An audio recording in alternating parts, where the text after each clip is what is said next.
everyone, it's me again, Brittany from the Science Alive team here at the Desert Research Institute. And now it is time to do activity 3 of our life science exploration kit, create your own creature. So let's dig in. For this activity, you will once again need your facilitator instructions.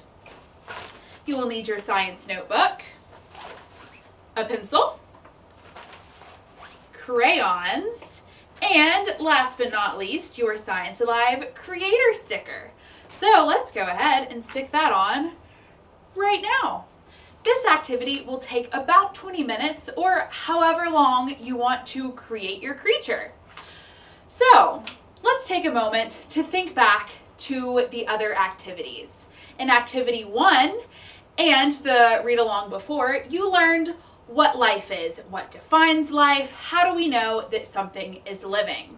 In activity 2, we looked at environments in and around the greater Nevada area, and you got to explore your own environment.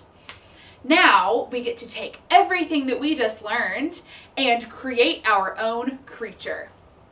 So, in the last few pages of your notebook, 8 and 9, you will get to create your own creature. This should be a brand new creature, nothing that we have ever seen before. It's important to keep in mind, how do we know that this creature is living? Once you create your creature, you are more than welcome to take a picture of it and its description and send it to us here at Science Alive at drisciencealive@gmail.com. If you do so, you might be featured in our newsletter. So have fun, creators, and thanks for coming. Here are some examples of creatures that participants have created.